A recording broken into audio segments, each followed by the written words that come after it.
O mga kagala, galaan natin ang Atok, Tinok at Sagada. Mula World War II hanggang early 2019, ito ang tinaguriang highest point o 7,400 feet above sea level na matatagpuan ito sa Atok, Benguet, sa kahabaan ng Halsema Highway na pinakadelikadong highway sa Benguet. Sang-ayon yan sa pagsusuri ng Department of Public Works and Highway, Cordillera Administrative Region Regional Office. Mula naman ito sa 49 kilometers to Baguio, 44 kilometers naman mula La Trinidad at 299 kilometers mula sa Manila. Ang sikat na destinasyong tanawin ito sa Atok, Benguet ay hindi na ang highest point ng Pilipinas. Ang Department of Tourism ay pinahayag na ang bagong-bago na highest elevation of the Philippine Highway System na nadiskubre na matatagpuan sa Municipality of Tinok, Ifugao, sa kahabaan ng Kiangan-Tinok, Bugyas Road. Sinang-ayunan naman ito ng Department of Public Works and Highways o DPWH pagkatapos nila itong maberifika at makita noong 2019. E di puntahan naman natin ang bagong highest point.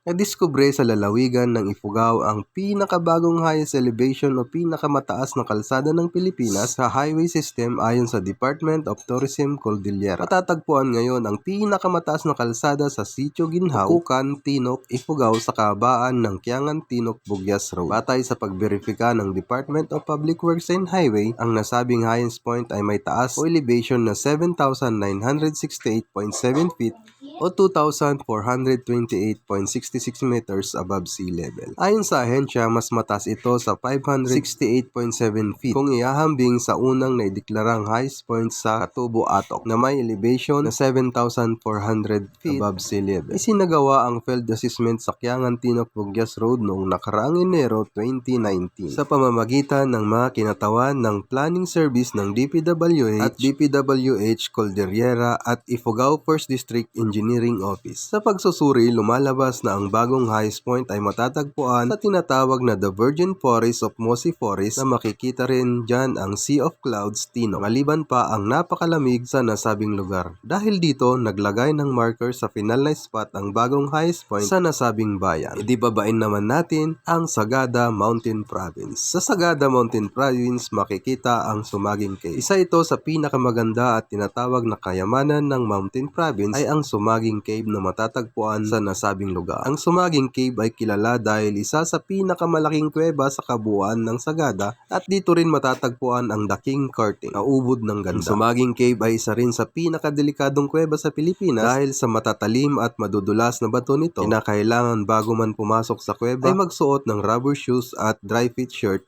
para sa sariling kaligtasan at kaayusan ng manlalakbay. Kinakailangan ding magdala ng ilaw o flashlight dahil madilim sa loob nito. Maaari ding kumuha ng tour guide na makikita pa lamang bago ang Sumaging Cave. Importanteng may kasamang tour guide lalo na kung ikaw ay baguhan pa lang dahil sila lamang ang nakakaalam sa tamang daan at tamang pag-akyat at pagbaba sa loob ng kuweba. Dito rin sa Sagada matatagpuan ang Lumyang Cave at Hanging Coffins at marami pang ibang tanawin ang magagandang puntahan sa Sagada Mountain Province.